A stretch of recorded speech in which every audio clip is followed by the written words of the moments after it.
भवन्तु सुखिनं सर्वे सन्तु निरामया सर्वे भद्राणि पश्यन्तु मां कश्चित् दुर्भाग् भवेत्। भक्तजनों, आज मैं आपको जीवन के महत्वपूर्ण नक्षत्रों के बारे में बताने जा रहा हूँ। भक्तजनों, हमारे 27 नक्षत्र में से 28वां जो नक्षत्र होता है वो अभिजित नक्षत्र होता है, और अभिजित नक्षत्र संसार में सर्वश्रेष्ठ मुहूर्तों में से एक मुहूर्त है। तब उपरांत मैं आपको मूल नक्षत्र के बारे में बताता हूँ। एक अभुक्त मूल नक्षत्र और 5 गण मूल के नक्षत्र हैं, जिन्हें 6 नक्षत्र कहा गया। हमारे जीवन में 27 नक्षत्रों में से 6 नक्षत्र गण मूल के नक्षत्र होते हैं, जिन्हें पॉइजनियस कहते हैं, जिनमें जहर घुला होता है, और वो अपने अपने चरणों के आधार पर उस प्रकार की हानि करते हैं। जिस प्रकार से जो मूल नक्षत्र है उसके प्रथम चरण में पिता की हानि, द्वितीय माता की हानि, तृतीय चरण में धन संपदा की हानि का योग बताया गया है, और चतुर्थ चरण में सौख्यवान राजा के समान। भक्तजनों, जो हमारे नक्षत्र अश्विनी, आश्लेषा, मघा, ज्येष्ठा, रेवती और मूला, ये जो 6 नक्षत्र हैं, इनमें जब जातक पैदा होता है तो उस मूल की शांति 27वें दिन में करवानी चाहिए।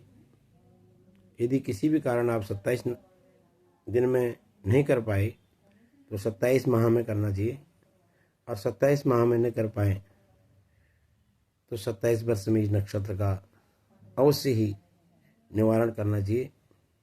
नहीं तो ये पॉइजनस जहरीले नक्षत्र अपने शरीर के लिए भी नुकसान होते हैं, रोगग्रस्त शरीर हो जाता है, संतान उत्पत्ति में बाधा आती है, मानसिक पीड़ा उत्पन्न होती है, और विभिन्न प्रकार के रोगों से ग्रसित होता है। और जिसके लिए खराब हो, पिता के लिए, माता के लिए, धन संपदा के लिए, व्यवसाय के लिए, उसमें जब भी उस नक्षत्र के स्वामी की अंतर्दशा, योगिनी दशा, विषुंतरी दशा आती है, उस समय में अवश्य हानि होती है। भक्तजनों, अश्विनी नक्षत्र मेष राशि में, आश्लेषा कर्क राशि में, मघा सिंह राशि में, ज्येष्ठा वृश्चिक राशि में, रेवती मीन राशि पर, जो मूला नक्षत्र धनु राशि में प्राप्त होता है। तो जब जातक उत्पन्न होता है तो उसे अवश्य ही उसी समय उसके नामकरण संस्कार से पूर्व हमें किसी योग्य ब्राह्मण के पास जाकर उसके नक्षत्र के बारे में पता करना चाहिए, या जातक मूल में तो नहीं है। उसके बाद होते हैं पाए, सोने का पाया, चांदी का पाया, तांबे का पाया, लोहे का पाया। सोने का पाया हानिकारक होता है, चांदी का उससे कम हानिकारक होता है, तांबे का उससे कम हानिकारक होता है, और लोहे का सौख्यवान होता है। तीसरा पंचक होता है। भक्तजनों, पंचकों का जो प्रमाण है वो मृत्यु के माना जाता है।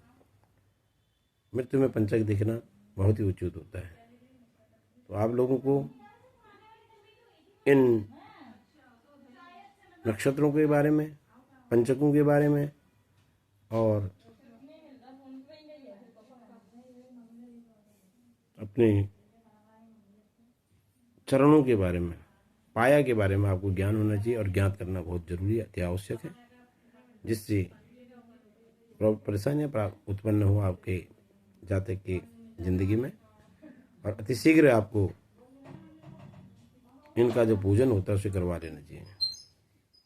भक्तजनों, कबीरदास जी, तुलसीदास जी, सूरदास जी, इनका जन्म मूल नक्षत्र में पैदा हुआ है। मूल नक्षत्र में यदि सौख्यवान है तो जातक अपने आप तो बहुत विद्वान प्रसिद्ध बन सकता है, लेकिन पारिवारिक जनों के लिए वह एक जहर के पेड़ के समान हो जाता है। उसके चारों तरफ न माँ, न भाई, न पिता, न बंधु, उनकी जो है उन्नति नहीं हो सकती है। तो अति शीघ्र जन्म के समय हमें अवश्य ही मूल के बारे में ज्ञान करना अति आवश्यक है। आज मैं आपको इतना ही बता रहा हूँ। बहुत बहुत धन्यवाद।